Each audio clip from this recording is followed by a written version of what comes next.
Hi, everyone. Welcome to the latest installment of our ongoing editorial webinar series, Coffee Talk. Each hour-long, information-packed episode organized by the hardworking folks at Redmond Magazine features the observations and insights of an independent expert on a wide range of tech industry topics. Many thanks to the underwriting sponsor of this episode, Quest Software, protecting and empowering users and data, streamlining IT operations, and hardening cybersecurity from the inside out since 1987. Without their support, this series would not be possible.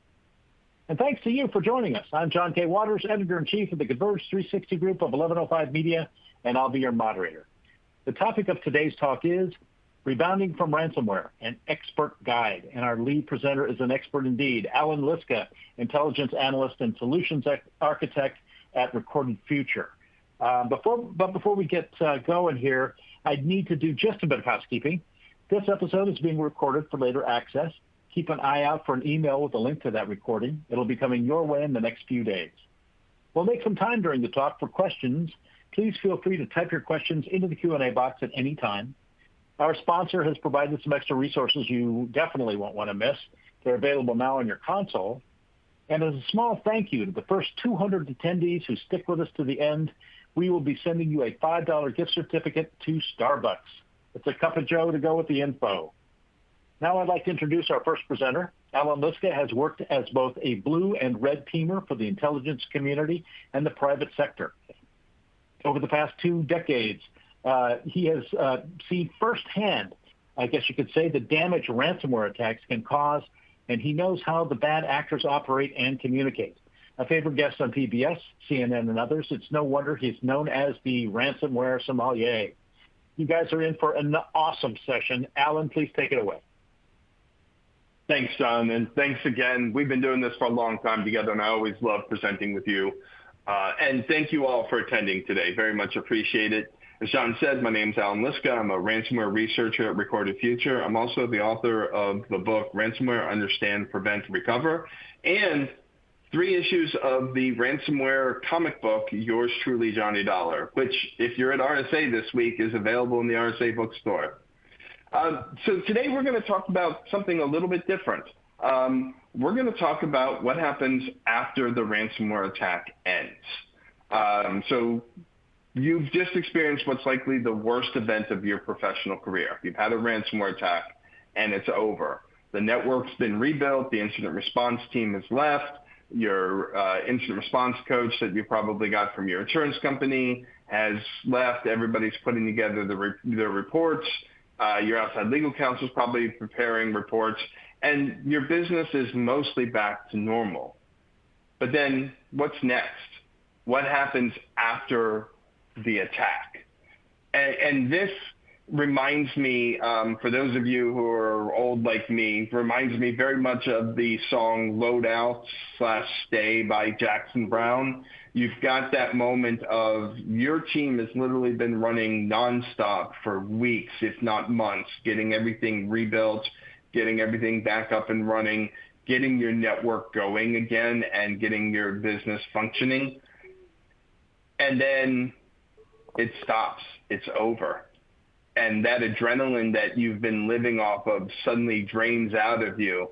And seriously, you can find this song on YouTube or get it from Spotify or Apple Music or wherever. Highly recommend listening to it because that's exactly what this is like, that sort of letdown after all of this has happened. And I'll tell you right now, the first thing you need to do is check on the mental health of yourself and your team. It's not healthy to run nonstop, run on adrenaline for the months and weeks that you have to after a ransomware attack. You have to do that to get your network rebuilt, to get your business back up and running. And so we see a lot of attrition after a ransomware attack. And this is, you're losing the people who are now hardened, who have now gone through this, who now know what to look for and what to do. But that's just the reality. And there's a statistic I saw that something like 67% of security people leave their organization after a ransomware attack. And you don't want that. You want to be able to keep these people around. So you want to make sure that you and your team are paying attention to your mental health. It's not something that we talk about enough in cybersecurity, but it is something that I think we need to focus on, especially during and after a ransomware attack when they're at the height of that work and that pressure. You're going to have to brief a lot of people about what happened. You're going to have different leaders inside the organization, and depending on your organization and where it sits in the critical infrastructure category, you'll probably have to brief people outside of your organization as well. And I'm going to tell you something that I don't say very often. Lawyers are your friend here. They're going to help you prepare. They're going to help you know what to say. They're going to, especially if you are one of the unlucky ones who's part of critical infrastructure that gets hauled in front of Congress, you're really going to want your lawyers on hand. So this is something where you want to work with your legal team to make sure that you are able to brief properly and understand what to brief and so on, because you are going to have to do that. There's going to be a lot of questions that are asked, and you want to make sure that you're able to answer those questions, but do it in a legally safe way. You are going to want to keep in touch with all the people that you worked with. You probably had, like I said, an outside incident response team. You likely had a breach coach. You had outside legal counsel. You probably had a ransomware negotiator. There are a lot of people involved in these response and recovery efforts. You want to stay in touch with them. You also want to stay in touch with any law enforcement. If you've notified law enforcement about this attack, you want to follow up and find out what's happening to that ransomware group. You want to find out what they're doing to go after those groups who attacked you, and you want to be kept abreast of that. Keep in touch with these people. Make sure you understand what they're doing, what they're saying, etc. And you want to make sure that you're keeping, again, aware and abreast of everything that's happened post-ransomware attack. It's really important to keep in touch with them. You know, we've seen this with a number of the takedowns the last couple of years, where by staying in touch with law enforcement, they're able to do things like give you decryption keys. So maybe you fully recovered, but there are some systems that you couldn't quite decrypt, and but that still have data that you may want to retrieve at some point. And now that now that law enforcement has disrupted their infrastructure, they may have keys that you can use to do that. And by keeping in touch, they're going to know, oh, hey, yeah, we want to give them the key to this particular ransomware actor, et cetera. So that becomes, again, really important. Stay in touch with those people. Just, keep aware of what's going on, and they will stay in touch with you. Keep an eye on the ransomware group. Your ransomware group holds grudges. Famously, they hold grudges. They are just mean, nasty people. And, we've seen this over and over again. As organizations don't pay, they will release data. Or they'll mock the organization. They'll make fun of the organization. And so whether you paid a ransom or didn't pay a ransom, keep an eye on what that ransomware group is doing. Because if you paid a ransom on the hope that they wouldn't release your data, there's still a chance that your data is going to be released, and you want to make sure you're aware of that. But even if you didn't pay a ransom, you want to know what they're publishing, what they're saying, what they're looking to do with your data, and how it's being used, any data that they may have stolen from your network. So really important to keep an eye on that, and keep an eye on where your data is and where it's being resurfaced possibly. One thing that you may want to look at, especially with something like this, is having a third party out there that's monitoring for indications of your leaked data. We've seen some examples where data that's stolen from an organization in a ransomware attack doesn't show up anywhere for 6 to 8 months, sometimes a year later. And so because of that, you often, you may have forgotten about all that, and then it pops up a year later. So having another organization that's constantly looking for your data on your behalf can be really helpful in cases like this. And I know using a $6 million man image is probably really dating myself. Trust me, go back, look at it. It was a great show for the 70s. But there's a good chance that your security budget is going to be wide open. Nobody wants a repeat of what happened. So suddenly things that you've been asking for years are going to be suddenly available. So this is where you really want a $6 million man, your security. You want to make it better, stronger, faster. But you have to have a plan for that. You can't just say, yes, give us all the money and then go put the money in all the things. Remember, you still have the same personnel you had before. In fact, you may have fewer personnel. So you have to be able to do things in a timely manner. You have to have things properly planned. And that starts by reviewing all of these reports that you're going to receive from your incident response company, from your insurance company, from everything else. You want to understand where the weaknesses were and what can be done to improve those, and start with those. You want to have that plan ready so that when you're told, yes, we're going to give you the budget that you need, that you can submit that right away. So start thinking about, as you're going through this, as you're going through the recovery process, keep in the back of your mind, if we had this, if we had this capability, what would we be looking for, or would that have stopped it, and how could that have stopped it? And again, this becomes really important because you're going to have likely a once-in-a-lifetime opportunity, and it is going to be a short-lived opportunity where you'll have the budget that you need to properly implement the security plans that you have in place. And keep in mind, eventually that budget is going to go back down. So you want things that you can implement and that aren't going to have large ongoing costs, because that might get harder to justify. And I want to be very clear, and I'm not picking on consultants. Consultants can be very, very valuable. But if you don't put together a plan, often, and I've seen this happen in incident after incident after incident, if you don't have a plan ready, your leadership will rely on outside consultants, and they aren't always going to have the best answers for your network. There's nothing wrong with using outside consultants. You may even want some that will give you, additional advice, et cetera. But you don't want to solely rely on outside consultants. You know your network. You know what some of the shortcomings were. You know what you need to fix those. And so you're going to want to make sure that you're taking the leadership role in putting this plan together and implementing this plan. Don't just rely on the outside consultants. Not to mention that outside consultants eat up a whole lot of your budget. So you really want to make sure that you're not overly reliant on them for that reason.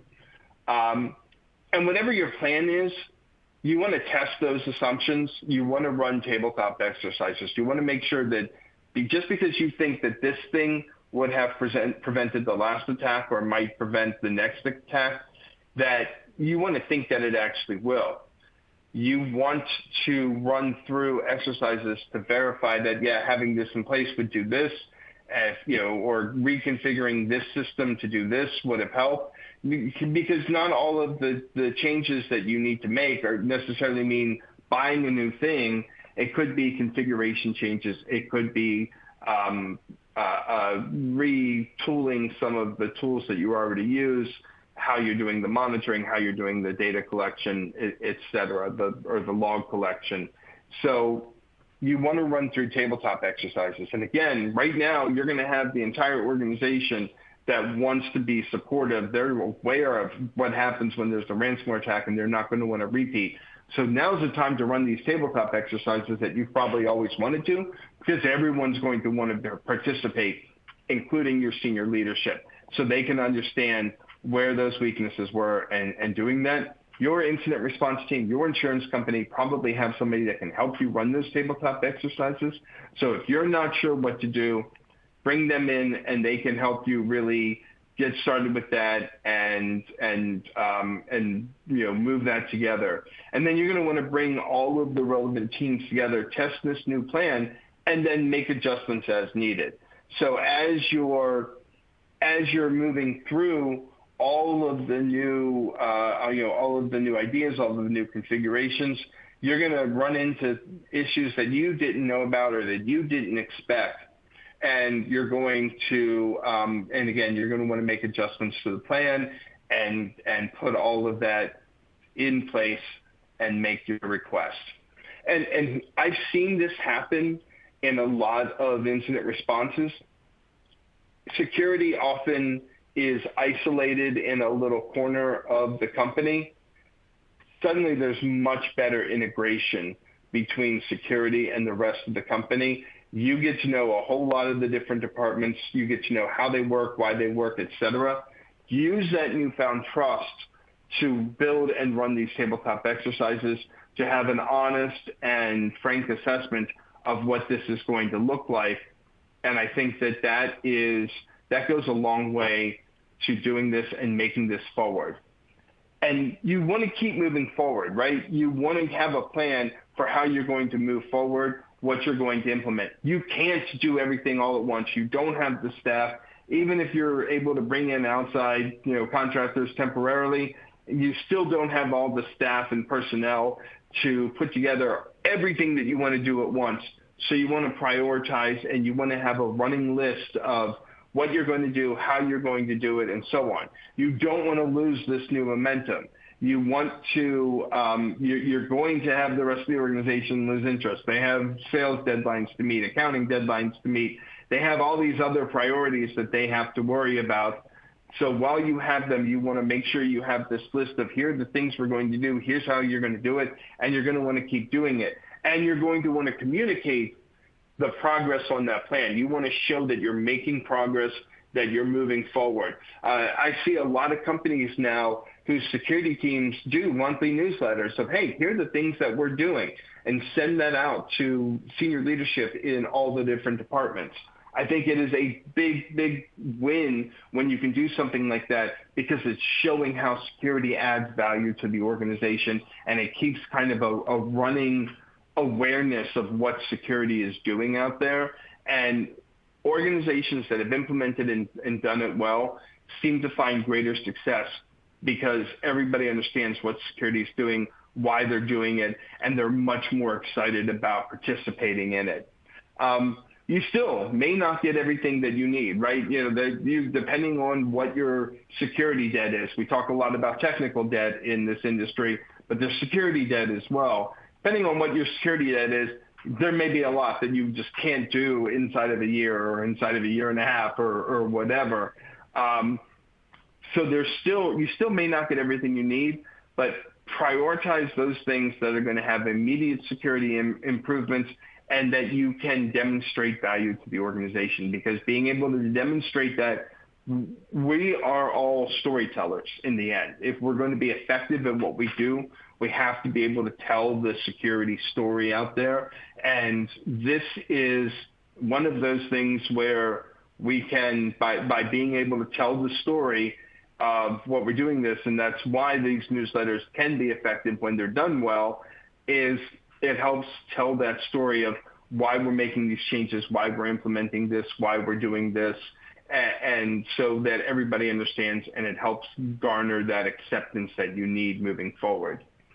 You generally have an opportunity after a ransomware attack to improve the security culture of your organization and become more integrated in the business.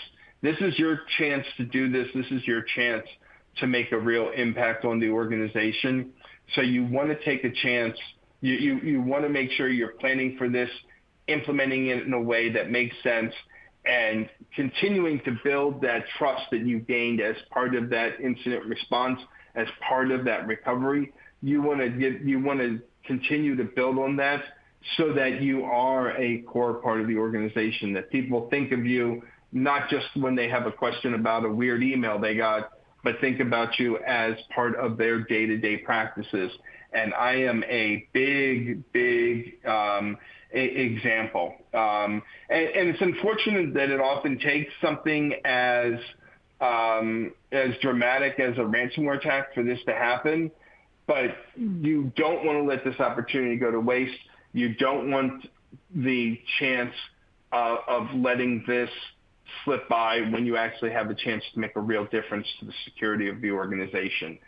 And I know that was a little shorter than normal, but I think we've got a few questions, so I'm hoping we can kind of make up for that as we go through the questions here.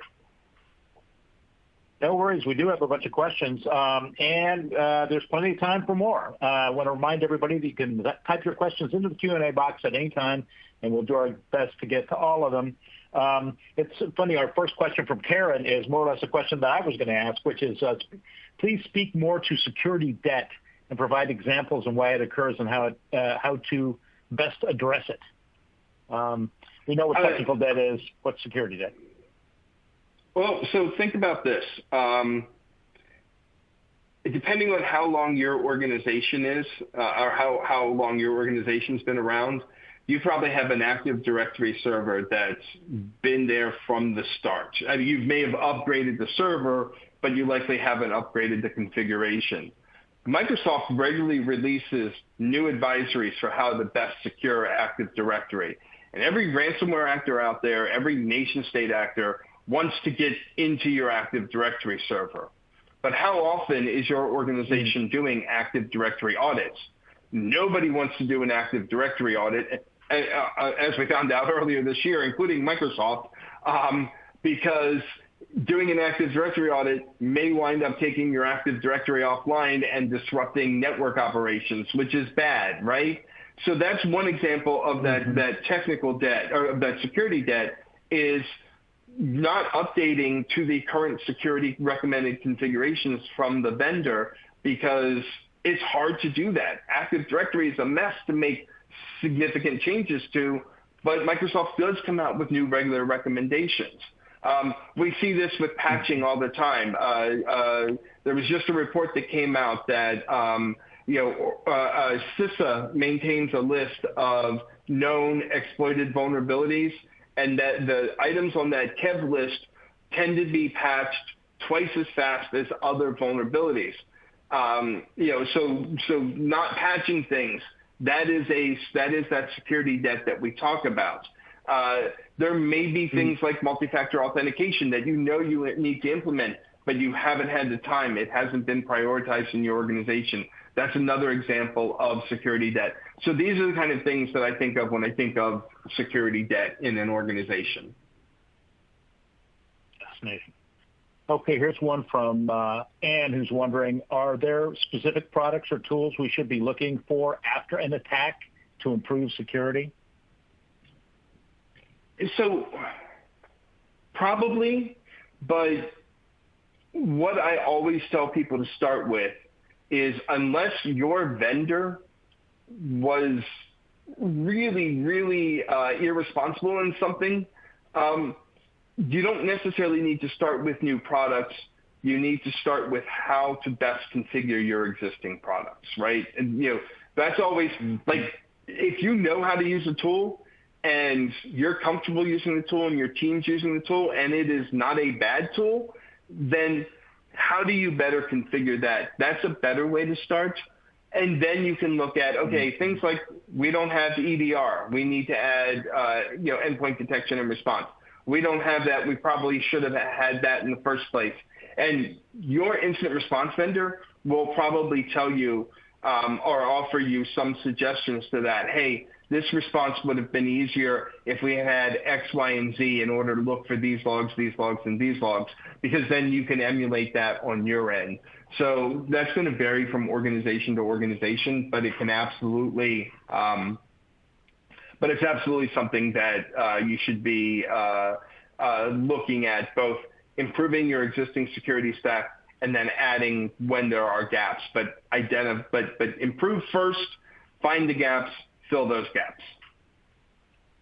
Improve first, find the gaps. Okay, here's one from Rocky, who's wondering, Is there a checklist to use to verify what the industry best practices are that we should know and follow? There are a few of them. I mean, for me, NIST is tried and true. Like the NIST top 20 is tried and true. And so I always recommend starting there. And then as you get more advanced, there are absolutely, so like when you're talking about ransomware, the Ransomware Task Force has some great recommendations. They have a great checklist of things to be looking for. So look at that. SANS Top 20, that's another one that is really helpful. And SANS even specifically has a ransomware checklist. So again, going and looking there, start with the basics and again, then move to the more complex lists that are out there. Gotcha. Here's one from Robert who's wondering, can routers and switches get infected by ransomware? Do they need to be protected? And if so, how? So generally, no, because they don't use, yes, they have an operating system, but they're not using like a Windows or a Linux or operating system. So we generally don't see the infections happen there.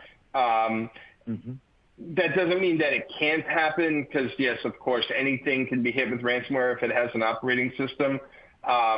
But you really don't want to invest the money in buying, to me, you don't want to invest what limited security resources you have in buying tools to protect the operating system of a router or switch when you can just back up those configurations, wipe them, and restore them. And I'd much rather do that if an issue does happen. You generally see, when you see routers and switches infected, they tend to be infected by nation-state actors, and they're using them not to encrypt, but they're using them for redirect purposes and access purposes. So always monitor the traffic coming to and from them, but I don't necessarily recommend looking for point-specific solutions for routers and switches. Okay, here's one from Eddie who's wondering, what happens if budgets don't increase after a ransomware attack? In fact, what happens when we are told the budget is being cut? I mean, go find a new job. I know. I'm sorry. I know that's a glib answer to something that is a serious question, and yes, that does happen. Yeah. The problem is that you already know that your security was inadequate. You can stay and fight and build, try and make improvements without spending more money or even spending less money. But you already know that you're fighting a losing battle, and that is a really hard reality to face. I don't know how somebody would continue working in an organization like that, but sometimes you don't have any choice, and then your best bet is to look at ways that you can improve configurations that aren't going to cost more money, and that's really, really hard, but you can do it. Mm-hmm. Okay, here's one from Zeke who's wondering what is going to happen, but a lot of worrying here. What is going to happen to our insurance rates after a ransomware attack? It's a good question. And surprisingly, depending on your insurance company, of course, and depending on whether or not you met all of their requirements ahead of time, I've seen it where insurance rates actually don't go up after a ransomware attack. Now, the opposite is definitely true if it turns out that you said things that weren't true when you did your attestation to the insurance company, or depending on the type of where you got your insurance from, et cetera. So that's why building that relationship with your insurance company before a ransomware attack is so important, so that you really understand what is happening and what the potential results are of an attack. And in fact, that may be a leverage that you have in your negotiating your security budget. If you know that, hey, if we're hit with a ransomware attack, our insurance, our premiums are going to double, or we're going to get canceled, and then we're on the hook for everything. That may be a conversation you're able to have with your leadership. Hey, we need to implement this because our insurance company is demanding it. Okay, here's a Very good question from Rocky, who's wondering, how can we rebuild trust with customers, partners, and other stakeholders following the ransomware attack? That'd be the key question. I think, yeah, it really is, and it's a good question, Rocky. And the answer is the companies that get rebuild the trust the fastest are those that are open and communicative with their stakeholders, whether it's customers, whether it's the employees, whether it's partners, whatever. Obviously, check. You don't want to overshare anything, but you want to be honest, and you want to keep them updated. If they feel like you're on top of the situation, we all know somebody who's been hit with a ransomware attack. We all know somebody who's been attacked, right? Microsoft has been hit with by threat actors. Google's been hit by threat actors. Apple's been hit by threat actors. So every company in the world is dealing with these kind of attacks, and most people are understanding as long as you are being as open as you can. Obviously, you can't share everything, and you're keeping everyone updated. So that line of communication is really important. It's why I always say the PR team needs to be front and center with you when you're in the middle of a ransomware attack. So we only have a few more minutes for our Q&A this section, but I wonder, we were talking earlier about this Lockbit situation, and it is fascinating to see this shift in tactics by law enforcement. I wonder if you could tell people about what this is and talk a little bit about it. Yeah, so everybody knows, or not everybody, but a lot of people know that Lockbit was taken offline by law enforcement on February 20th. Well, today they had follow-on action, and they've had follow-on action ever since. So today they announced the name of the person behind Lockbit support and issued sanctions for him. And this is a new method of these kind of attacks going on, or these kind of takedowns happening. The way it used to be was law enforcement would do a takedown of a ransomware group. They would, disable their infrastructure, et cetera, and then they were done. And then the ransomware actor was free to reconstitute and so on. This particular law enforcement action, led by the National Crime Agency out of the UK and the FBI, has been ongoing. It's essentially a PSYOP where they're constantly digging at Lockbit and the people who are the affiliates of Lockbit to let them know that law enforcement is still on top of them, that's still watching them, is still monitoring them, leading today where they posted the guy's picture, they posted his address, not his address, but they posted his email addresses. They posted the kind of car that he has. Like, they've shared everything that they know about him to let not just him know, but let all the ransomware actors know that, hey, you're not just messing with security researchers, you're messing with law enforcement and intelligence agencies, and we can find anything about you that we want. We may not be able to arrest you, but we can sure make your life miserable. And I think that has a real, I hope, will have a real and long-lasting impact on the ransomware ecosystem. It won't stop all ransomware attacks because there's too much money in it. But if we can slow it down so we can all catch a breath in this space, that would be a real welcome change. That's absolutely fascinating. Okay, thanks, Alan.